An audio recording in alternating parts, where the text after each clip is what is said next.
Allez, bonjour à tous, aujourd'hui on a pas mal de choses à voir. Je vais vous choquer, aujourd'hui on va parler Starknet, potentielle opportunité d'achat. On va utiliser les SMC, on va voir que Starknet, on arrive potentiellement sur un bottom, la fin de cette dilution. On va essayer de comprendre tout ceci. Je sais que ça peut paraître assez troublant, mais vous allez voir, c'est assez intéressant. On va passer aussi par Link, petite sonnette d'alarme encore une fois, distribution en cours. On va essayer de voir les targets à viser. Sur la target long terme, l'explosion, l'accumulation, ça ne change rien du tout. On va revenir sur tout ça bien évidemment ensemble. On ira voir aussi un petit suivi des positions qu'on a pu lancer récemment, en tout cas les analyses que j'ai partagées, et on est parti.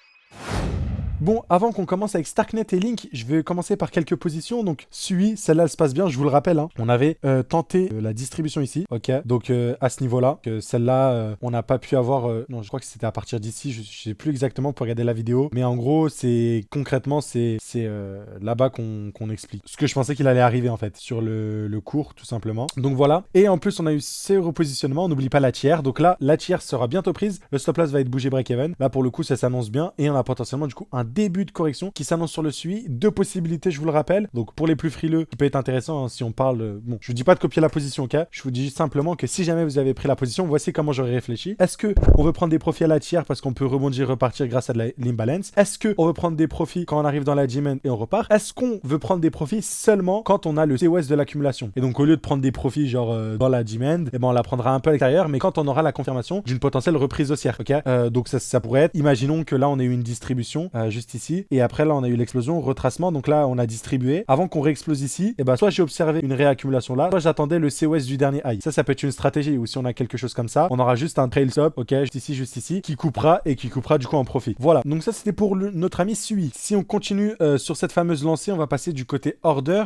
Order toujours pas invalidé, on est toujours dans cette zone là d'accumulation entre 0,618, 0,786, donc on attend toujours un dénouement, donc toujours d'actualité. Ça fait longtemps que j'ai pas parlé d'Atom, mais Atom ça ne bouge pas. On a potentiellement pareil comme tous les autres alts, poser un bottom ici. Là on a commencé à reprendre du poil de la bête, ça fait plaisir. On n'oublie pas, c'est toujours pour cette formation un peu de réaccumulation, enfin pas réaccumulation mais du coup accumulation de week off, où là on réintègre et maintenant on va devoir travailler notre chemin à la hausse. Donc ça risque de prendre un peu de temps ce chemin là, mais voilà. En tout cas il va falloir se dépêcher parce que voilà on arrive sur des échéances de temps qui pourraient être contraignantes pour la performance. Mais voilà, en tout cas on revient dans ces derniers instants et un gros signal haussier du coup sur du weekly, ça serait la reprise de ce high là. Et vu qu'on s'en approche du côté Atom, ce high là semble ne plus être protégé vu comment on s'en est approché. Donc il y a de très fortes probabilités que là on est du short et qu'on ait assez de contrepartie pour pousser un peu plus haut. Enfin voilà. En tout cas sur Atom là dès qu'on aura la cassure ce sera ultra bullish. Donc voilà. Si on fait un petit point du côté Theta ça ne bouge pas. Là on a eu le premier décollage. Ok, avec le potentiel bottom qu'on a eu. Premier décollage. Toujours viser les targets. Hein. Le dernier high, celui-là. Vous pouvez utiliser comme d'habitude retracement de Fibonacci. Voilou. On n'oublie pas, on avait aussi Arweave. Pareil, le plan suit son cours comme Theta, potentiel bottom ici. Donc voilà.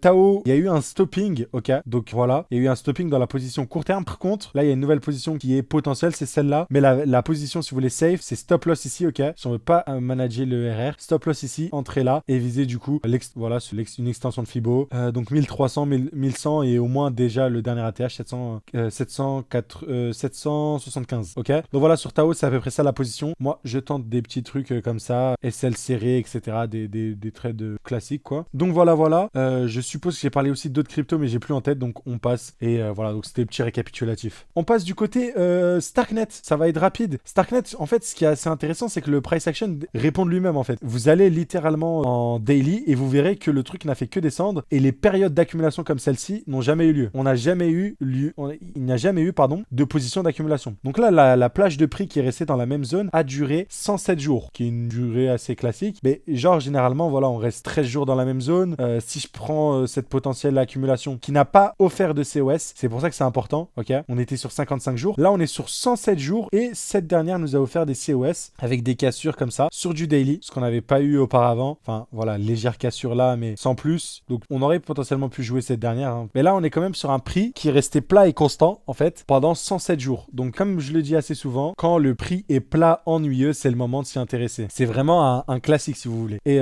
par rapport à cela, vous voyez que là, on a créé cette jolie trendline comme tous les alts. On est venu casser avec un COS en daily. Et là, dès à présent, on a bien retracé, on est en train de reprendre du poil de la bête. Donc globalement, potentiellement rentrer ici avec un stop loss là si le bottom a été touché pour venir récupérer ce high là, celui-là, celui-là. Ce que vous devez comprendre, c'est que sur le Starknet, il y a beaucoup de gaps à venir récupérer. Ça, c'est important à noter, c'est qu'il y a beaucoup de déséquilibre. Donc voilà, c'est un move risqué, on est d'accord, ok. Donc très très risqué, dans le sens où avec la dilution, on peut très bien avoir, boum, une redistribution pour repartir. Là, c'est très avant-gardiste. Techniquement, si on veut une confirmation de retournement de tendance, j'attendrai une cassure de ce high là. Mais si on veut être avant-gardiste et avoir une espèce d'anticipation, c'est comme ça qu'il faut s'y prendre. Et là, vous le verrez, je le dis tout simplement parce que ça fait quand même 107 jours qu'on reste dans la même zone de prix. Et pourtant, la dilution a lieu tous les jours. Donc oui, il y a toujours ce problème-là de tous les tokens ne sont pas en circulation. Donc tous les jours, il y a des tokens qui arrivent en circulation qui sont dumpés, qui sont dumpés, qui sont dumpés. Sauf que là, ça fait 107 jours que ça continue, ok. Mais 107 jours que le prix absorbe, en fait, absorbe tout ça, toute cette supply-là, alors qu'il y a toujours des tokens qui sont donnés gratuits. Ceux qui utilisent la blockchain là, farming, pour ceux qui connaissent le Starknet DeFi farming, DeFi Spring farming, pardon. Vous avez toujours les VC qui reçoivent tous les jours de leur token du vesting. Enfin bref, voilà quoi. Donc dans la globalité, c'est quelque chose qui me plaît énormément. Donc c'est pour ça que je vous le souligne. Donc voilà, ça va paraître très contrariant, mais pourquoi pas Starknet pour le coup, je le vois bien performer. Moi, ma stratégie, ça ne serait pas de prendre des trades, ok. Voilà. Mais sur notre ami Starknet, ma stratégie, c'est d'utiliser les Starknet que j'ai, d'éviter de les vendre et de les garder, ok. Et de les faire travailler sur la DeFi. Il y a des rendements jusqu'à 100% à venir chercher. Donc voilà, si j'arrive à faire tourner ça 3 mois, on est quand même sur du 25% en 3 mois. Donc c'est quand même conséquent. On est sur, voilà quoi, du 9% mensuel potentiel, ok. Donc voilà, ça va être très très cool. Il y a plusieurs opportunités offertes, mais voilà. Ceci étant dit, par rapport au Starknet, ça sera tout. Mais voilà ma réflexion concrètement derrière le Starknet. Et on peut, comme d'habitude, descendre sur les timeframes, ok, pour voir un peu ce qui se prépare. Est-ce que nous avons bottom ici, potentiellement, en réalité, à suivre. Voilà, le price action est un peu dégueulasse sur ce genre de paire, je vais pas vous mentir. Donc les mèches, évite de faire trop attention. Mais voilà, on a entamé une structure haussière, donc pourquoi pas avoir stop loss ici. Personnellement, le vrai signal d'invalidation, c'est celui-là. Le seul truc qui me ferait pas prendre une position sur Starknet comme ça, s'il n'y avait pas des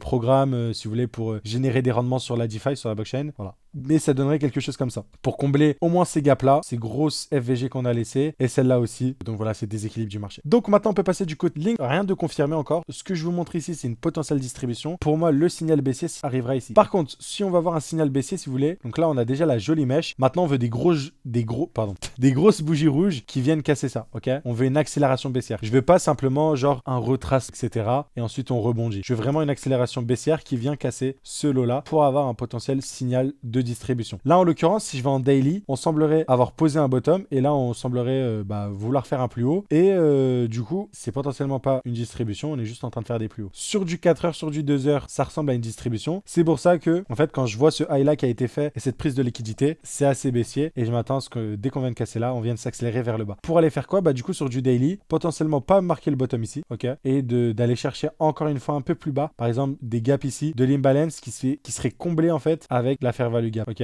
Pardon, la fair value gap ou l'imbalance, ok, le gap ici qui serait comblé avec une demand, ok. Donc voilà, ce serait le potentiel scénario. Pour l'instant, pas de sonnette d'alarme, on pourrait très bien annuler tout ce price action, une bougie verte et on est reparti. Mais voilà. Et on n'oublie pas sur le link, pareil, même signal très très bullish pour viser quoi, les derniers highs, voilà, avec cette trendline là. Donc celle-là qu'on a pu jouer sur Ethereum sur beaucoup, c'est exactement celle-là qu'on va retrouver partout. Voilà, qu'on va retrouver littéralement partout. Pour viser le dernier high, moi c'est celui-là, je pense qu'on va réattaquer sur Link. Donc voilà, et si on est sur la phase vraiment accélération du bull market, on peut avoir quand même des impulsions un peu débiles. Ok. Ceci étant dit, c'est tout ce que j'avais pour vous aujourd'hui. Donc voilà, j'espère que ça vous a plu. N'oubliez pas, si vous voulez apprendre les Smart Money Concepts, vous pouvez réserver un petit appel dans la description. Vous pouvez regarder même la formation offerte, vous pouvez regarder le site, etc. La vidéo explicative. C'est un mentorat de 12 mois qu'on vous propose pour apprendre ces concepts-là. Session en direct, live, Zoom, etc. toutes les semaines. Enfin bref, ceci étant dit, tout a été partagé. On se retrouve très prochainement, du coup demain pour une nouvelle vidéo. À très très vite. Ciao ciao.